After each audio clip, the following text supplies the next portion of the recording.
I'm not going to lie, making this podcast right now is even just making my head want to explode. I mean, with all the things that I'm doing right now, graduating, trying to find a job to make money to go to college, homework, all of this, sports. I mean, how can we not feel stressed out? I can't be the only one that thinks about this. I'm Ben, and this is Balancing Your Life.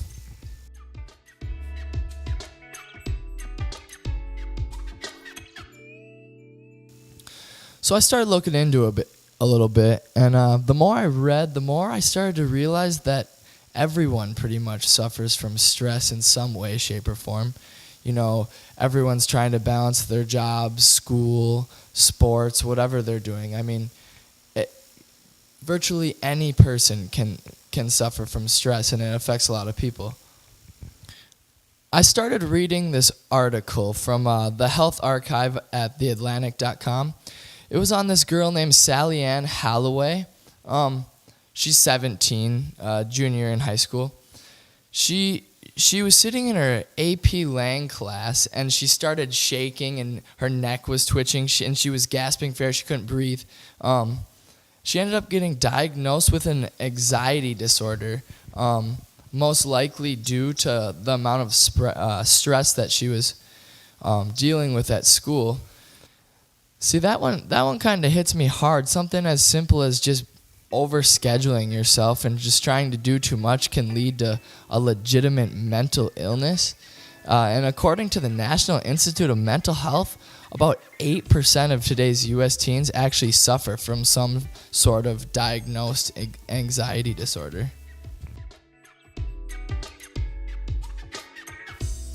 It's hard to see where the origins of this stress comes from. I mean, I can look back at my life and remember when I was in elementary school even, going to school and having to pass a rocket math test or something.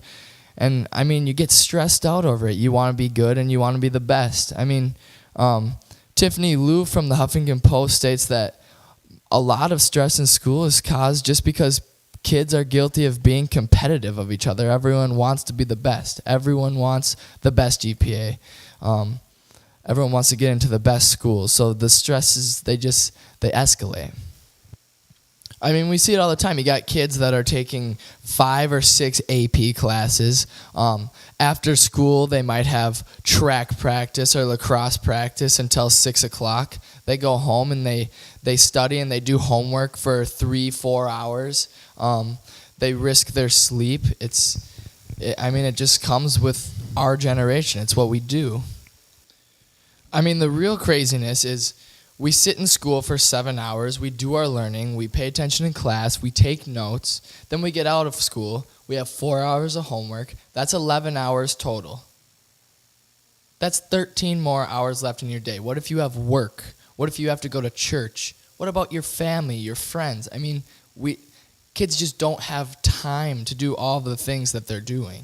Parents might have some sleepless nights about paying the mortgage, but down the hall from the master bedroom, many teenagers are tossing and turning too. Stress is, in a word, overwhelming. That's not just talk. Sarah Loebner has the numbers to back it up. Her student group worked with Stanford University on a year-long study of stress and its effects on 1,400 students. I didn't expect the numbers to be so across the board kind of crazy.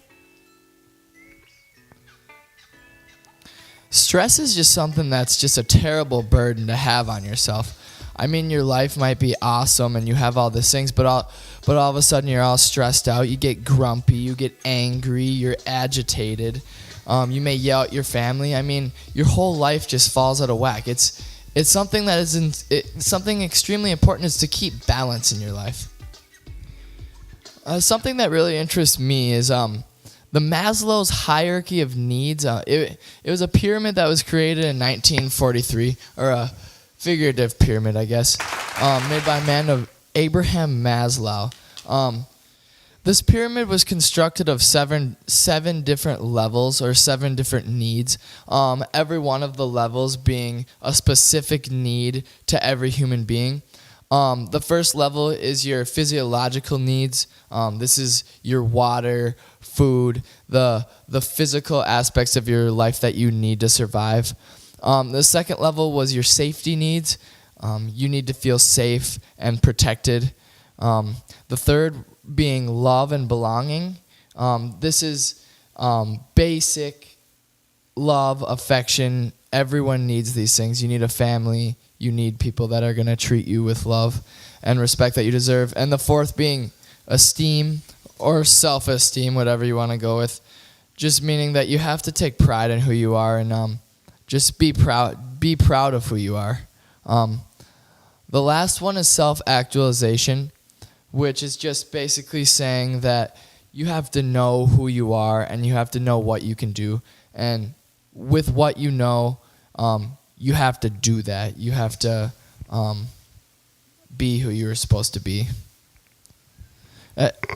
I find it kind of interesting that you got a guy over 75 years ago saying you have to balance your life. When your life falls out of balance, that's when stress occurs. That's when your life goes out of whack. And things haven't changed now. You can't put all of your eggs in one basket, touche, but as soon as you put too much of your time and effort into one of those areas and you ignore other areas, things start to fall out of whack and it's just everything goes crazy.